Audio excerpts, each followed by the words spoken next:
Hi, everyone. Welcome back. This is not the Middle East, and the soldiers riding motorcycles are not guerrillas. They are regular Russian troops. They are riding motorcycles and attacking the Ukrainian positions under the cover of APCs.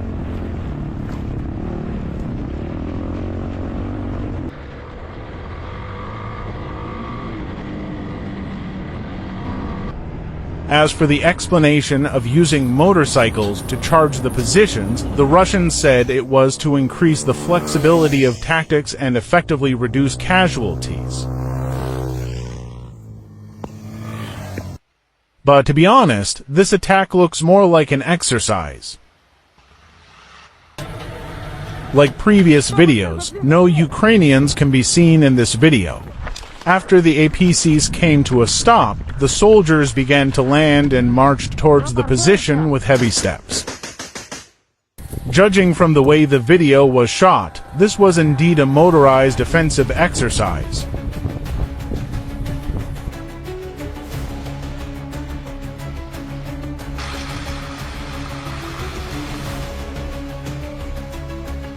But in actual combat, the Russians did exactly that.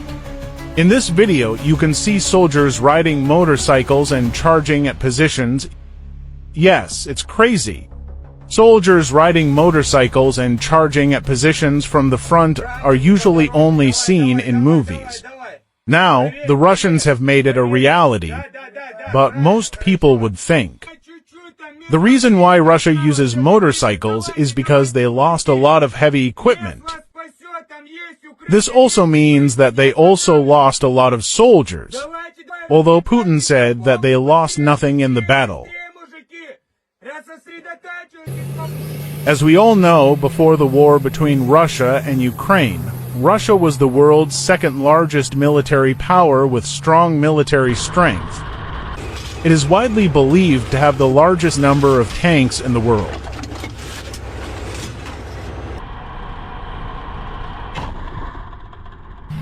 For example, before the war, they had about 3,000 active tanks and about 10,000 in stock in the warehouse.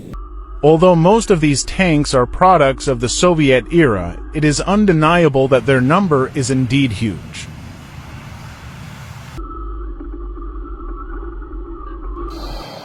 At the beginning of the war, you can see groups of armored convoys on the battlefield. They appeared in every corner of the battlefield, waiting for an opportunity to attack the Ukrainians.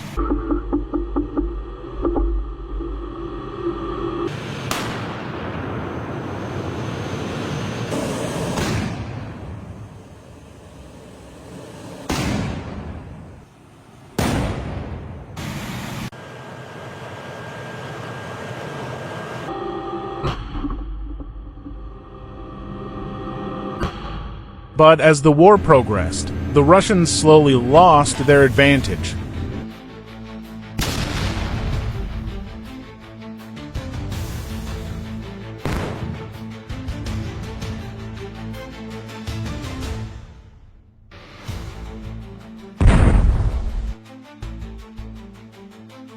Yes, they lost to many armored vehicles.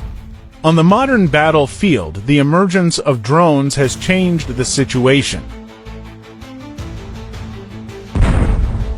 The former armored cluster has lost its advantage, and the advantages of the armored convoy have been gradually eroded.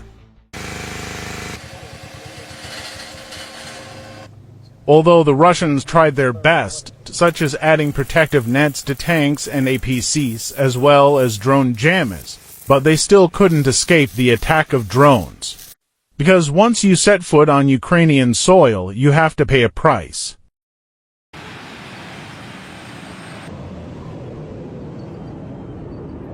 Look at this tank. The Russians not only installed rusty iron plates on it, but also added protective nets on the turret. Even so, it is still a mobile iron coffin in front of the drone. In addition, Western countries have imposed severe sanctions on Russia, which has slowed down the production of its military equipment. This has also made the Russians think of other ways. such as using a large number of motorcycles on the battlefield. On the front line, soldiers need to maintain their motorcycles themselves to avoid accidents on the battlefield. That's right, soldiers not only fight on the battlefield, but also learn a skill here.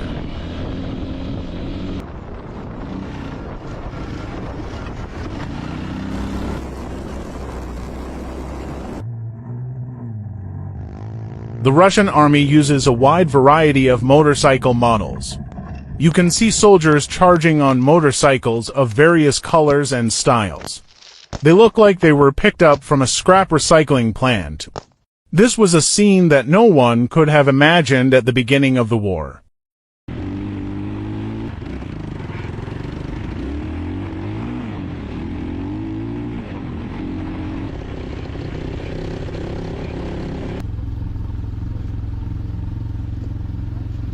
In this exercise-like operation, in addition to motorcycles, the Russians also used golf carts purchased from China.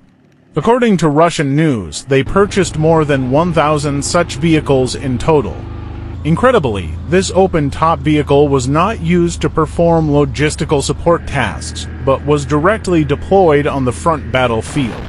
It sounds like the action of a suicide squad, which makes people wonder, do the Russian military leaders really not care about the lives of their soldiers? A soldier is starting a motorcycle, which has been painted black to reduce the risk of being discovered by the Ukrainian army.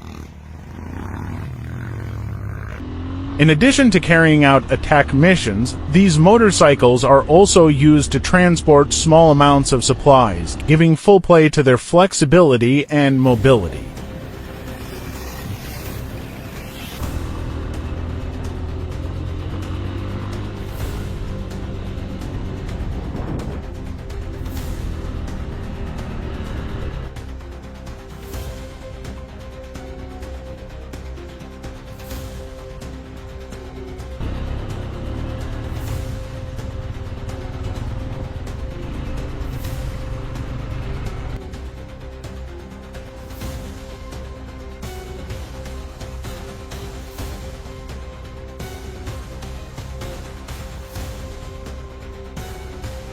Perhaps you are wondering, as one of the countries most severely sanctioned at present, does Russia have the ability to mass-produce motorcycles?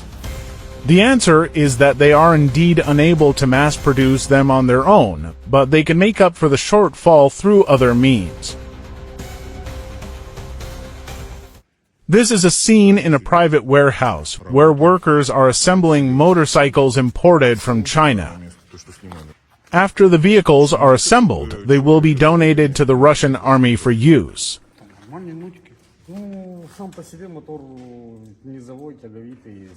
From the outside, these motorcycles are beautifully designed and meticulously crafted, and each one has a unique and colorful paint job.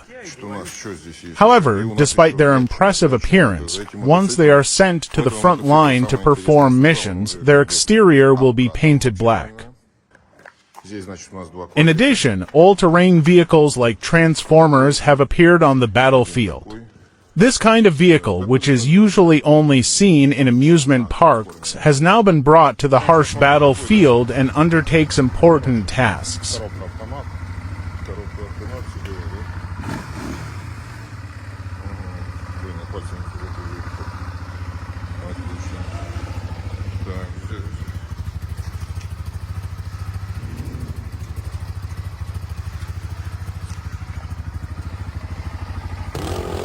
After these all-terrain vehicles are assembled, they usually need to go through a series of factory inspections.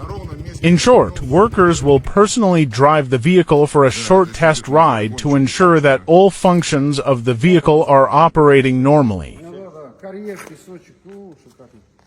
If no obvious problems are found, the vehicle will be quickly loaded onto a truck and transported to the front line for use by the soldiers. The above is all the content of this video. If you like my content, don't forget to like and help me forward it. Thank you again for watching. Они, значит, могут показать, как, чего, расскажут, почему этот мотоцикл правильный, что на нем можно делать, как бы. В общем, этот раз, друзья, я серьезнее подошел, в общем, к этим моментам всем.